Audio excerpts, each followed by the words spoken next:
Hello everyone, Red here with Big's Red Barbecue and Wine, and today I got another fun little video for you here. We're going to be making some St. Louis ribs. We're not going to do any fancy barbecued slather ribs. Today we're going to do a St. Louis style rib, and we're just going to do a salt and pepper rub on it. Maybe a little touch of not barbecue, but garlic powder on it.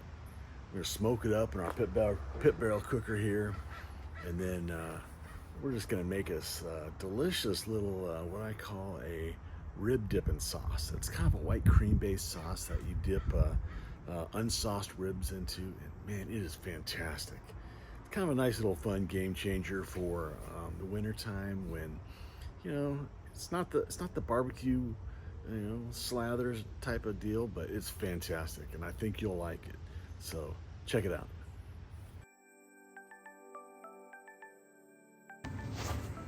All right, here we go. This is our ribs for the day. Just picked up I got some ribs on sale. I think it was Winco again for a pretty good price this time of year. So they had the St. Louis cut. So I grabbed a rack of those, brought them home, thawed it out. Just kind of patting it dry here, getting it all ready. Actually looked like a pretty good little rib section for me here. But after I get patted dry, I'm going to go ahead and take off the that inner membrane. And it's always easy to do, and I mean, let all that flavor penetrate through. So I'm always a big proponent of doing that. And heck, even the meat I get at Costco, I think it already comes with the membrane off of it. So that's kind of a sweet setup there, but didn't have time to run up to Costco, so grab this one here. There's that little section of meat I'm cutting off there. There's like a little lip on there. I hate cutting off that dark meat because I love dark meat, but it just cooks so much faster than the rest of it. It ends up just being leathery, so I'm like, I'll cut that thing off and just set it aside. But I got my little discard pile there. And then on this one, the end of it was pretty thrashed. It was, I don't know what it had to do in the processing, but it was kind of, just kind of moved around and separated. So I just cut off that end of it, and I'm gonna go ahead and still cook that up just separately. I'll hang that by itself. Should cook a little bit faster than all the rest of it, but everything else is just kind of trimming it up, getting it looking nice and cutting all the loose stuff off. This one didn't look too bad. Kind of setting it aside there, and then when I was feeling this one at the end there, the bone was sticking out. It was kind of weird. So I went ahead and just trimmed off the bone at the end. But yeah, it's looking good. So quick hand wash there, then coming back to it, putting on the seasoning. No mustard on this. It just takes it fine. So put a little kosher salt on there, a nice little healthy coating. Get all the sides. Make sure the whole back of it's done. And it seems like whenever we take a bite of a rib, we bite it with the bone down. So our tongue gets all that bottom, seasoning initially while we bite into that top side. So I always want to make sure I get some good flavoring on the bottom side of that thing too. And then some nice ground pepper. This stuff again I get at Costco, and I just like the size of it and the coarseness of it. It's not real fine. It gets kind of a more pronounced flavor, which I like. And then I just threw a little bit of garlic powder on there to help it out. SPG, the Big Red's homemade SPG. Why buy it when you already have it? So I throw that on and flipped it over. Same thing, no binder. Start with a little kosher salt, just coat it nice and even. Then throw some of that black pepper on there. Same thing, get it nice and even. Pepper's what makes it look good too. And then after that, I'll go ahead and I'll put my garlic powder on. So got the garlic powder going on. I'll kind of pat it dry. Make sure it's all pat it in, and just make sure it's all looking good. So Good looking piece of meat. And then I'll go ahead and I'll do the same thing with that little guy there. So I'll do the salt, pepper, and garlic on there as well. Okay. Now I'm heading outside. Got my pit barrel cooker using today. So I picked up some of this, what was that, bold and smoky briquettes from Kingford. It sounded good. So it has hickory wood in it, and when I looked at it really close, you could see the the wood inside the briquettes there. I'm like, yeah, that's kind of a good idea, and I think that would complement the pit barrel cooker really well. Even though I'd throw some chips in there, maybe it'll give it a little more lasting flavor in there. So going with that today. So I filled up my basket, and then I pulled a little bit out to put into the chimney, and then grabbing my fire starter, trying this new Masterbuilt fire starter, and it worked out pretty good. It's just a little square, and I got, good grief, 40 of them for like 10 or 15 bucks, so that should last a long time.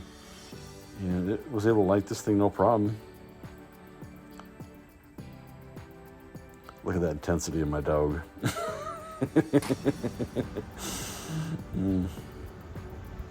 There we go. Quick shot of it lighting up. Okay, so it's lit well enough for me. So I'm getting it ready and dump it into my basket. And then I'll just kind of move them around a little bit to get it as evenly dispersed as I can, as usual. And then I'll throw that thing in my cooker. Get my trusty hammer.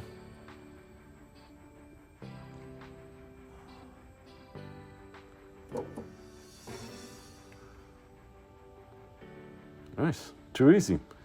And then wanted to give a shot. I got it cracked open on the bottom for the airflow. Not too bad. And then back inside, I went ahead and putting the hooks inside the meat. Go 2 bones in, throw it in there. There's my little extra piece I cut off. So this will be an early snack for me. But hey, don't want it to go to waste. All right. So now smoker's up to temp. It really does it pretty quick too. Looks like we're pushing about 30 or 300. Temperature's 300 on it. So I did end up throwing one piece of post oak in there too, one little chunk. So just want to get a quick shot of throwing the meat in there. Putting it on the middle. Getting a little smoky in there too. There it is.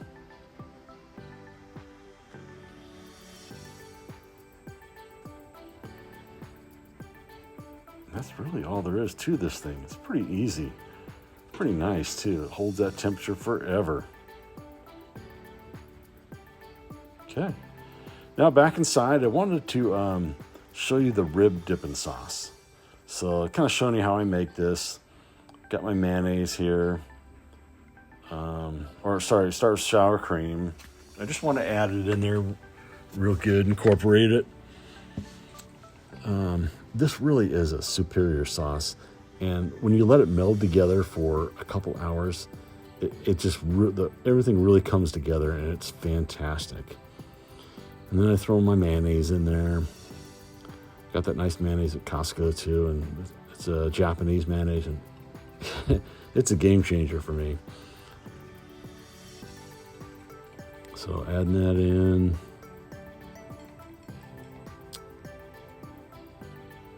And then the recipe calls for buttermilk. Yep, so I got a little buttermilk, put some of that in there.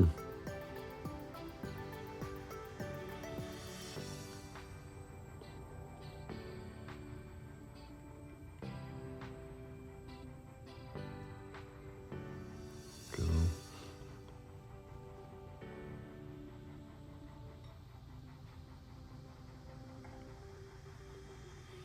And I got some Italian parsley. So I just picked this up and chopping up some parsley for it. I think I sped it up a little bit for you here. See Big Red cut too much of this up here.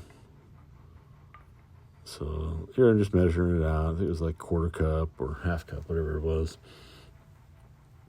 Dump that into the mixture. It smelled delicious too. It was nice and fresh.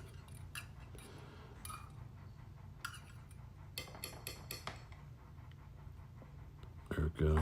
And then the recipe called for oregano. So I saw the oregano there. I'm like, I'm gonna pick up some fresh oregano and use that too instead of the, the kind you get in the spice style. So pulled out a couple lumps of this and diced it up real good.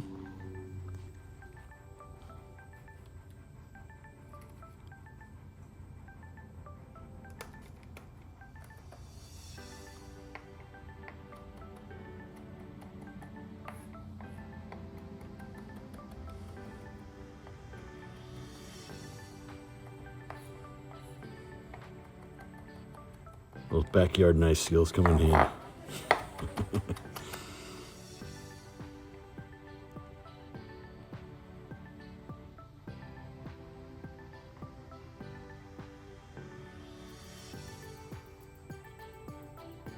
Alright. Then the recipe says salt and pepper to taste. So throw a good punch in there, a good punch of pepper.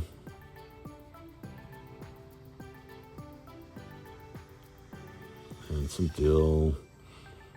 Couldn't find any fresh dill, so I had to go with the spiced. But definitely aromatic flavor.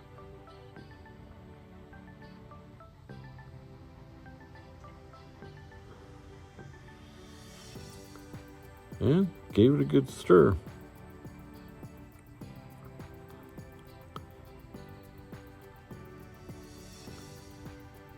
Yeah, it's looking delicious.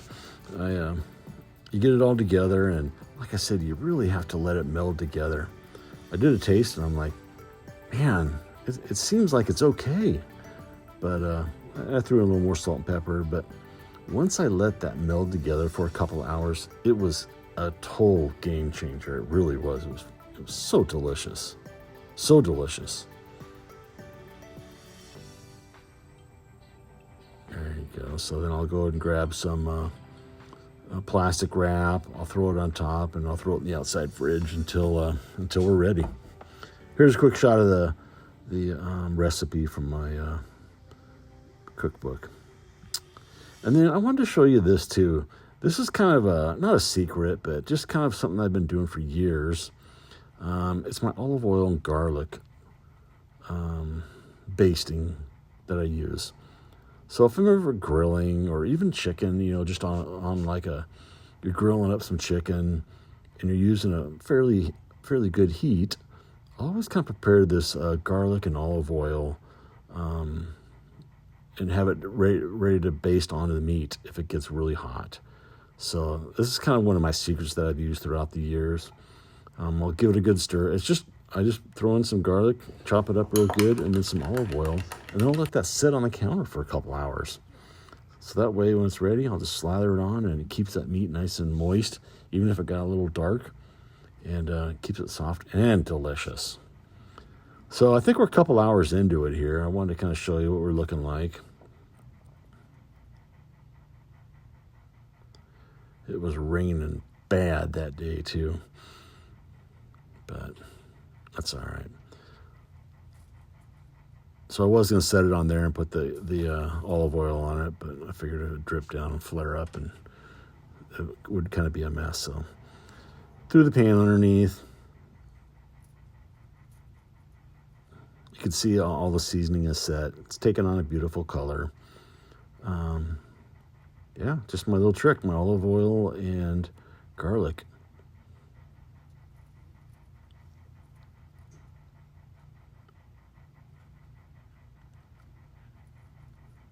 Go and flip it over. Do the same thing.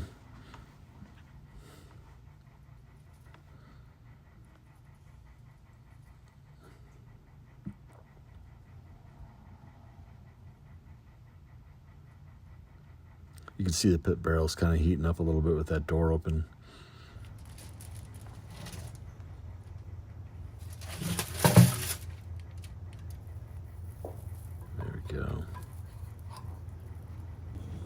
grab the little smoky and do the same thing with it. Put it back in there. There we go. All right. So now it's been another hour, so has it been 3 hours? Yeah, so taking the old meat out and go and wrap it a little bit.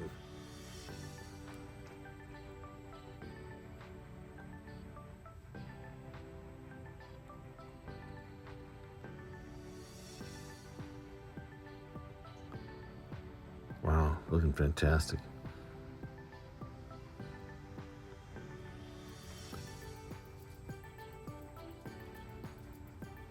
That even brought the old girl out there to sniff around and see what was going on.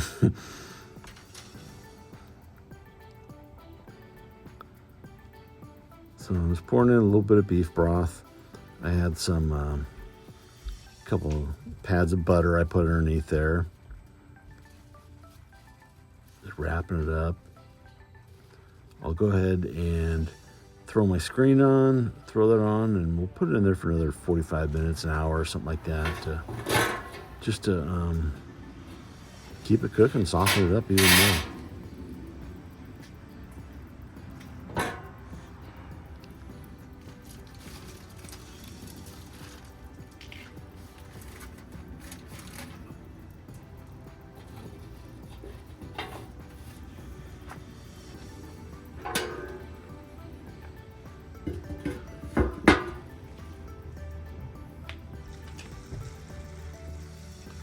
All right, so it's been another hour, 45 minutes, an hour, and it's kind of the final product here.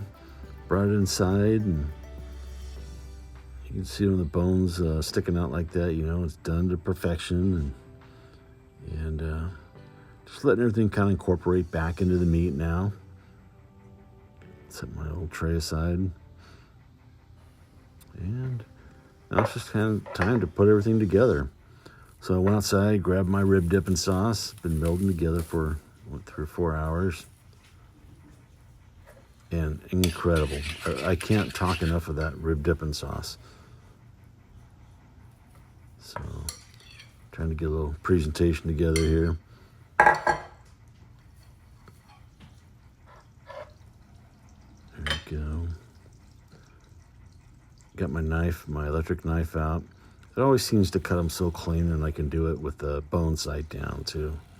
So it's kind of a nice little presentation on that.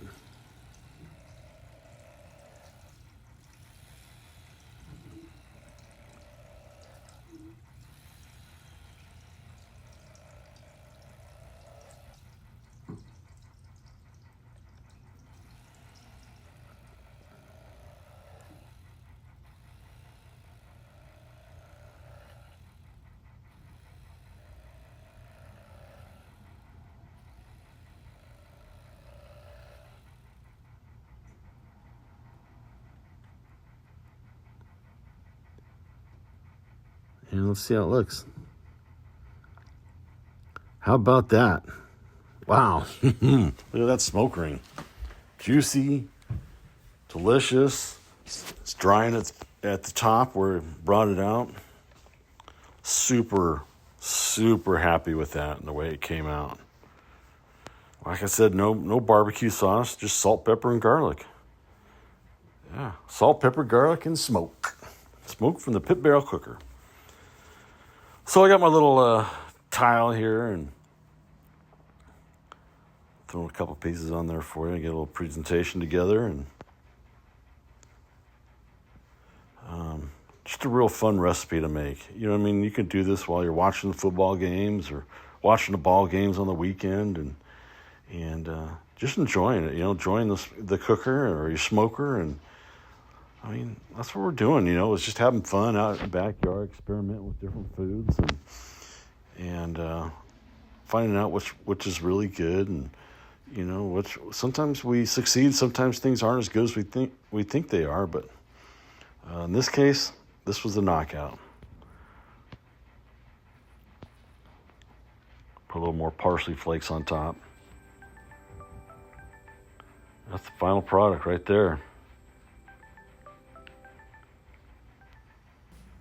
All right, now it's time to try these babies. All my hard work's paid off. Got these beautiful, beautiful ribs here. Nice little smoke ring on them. Smoked for 3 hours. 2 out, like 2.5, 215 on the pit barrel. It was around 300 degrees. Wrapped them. Put them back on for another 45 minutes. So 3 hour total cook on these. It came out fantastic. Super proud. Let's see how they taste. So let's grab one of these middle ones here. Dunk it in a little juice here.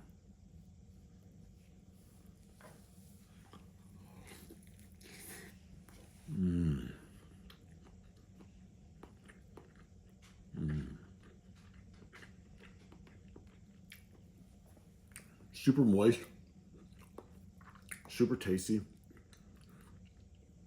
Not quite fall off the bone, but almost there. Who doesn't want fall off the bone too? You know what I mean? Let me try to grab another taste here.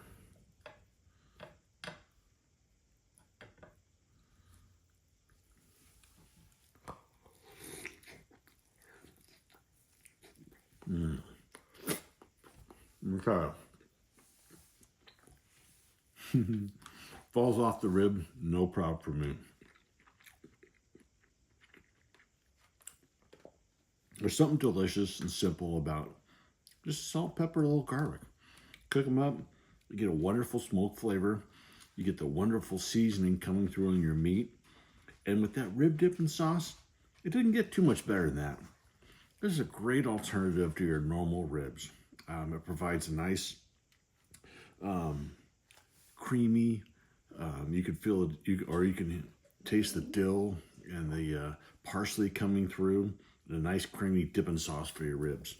So if you ever kind of just want to try something new, tired of the old barbecue, regular barbecue flavored, do the salt and pepper and grab your rib dipping sauce and make that up. I guarantee you're going to love it.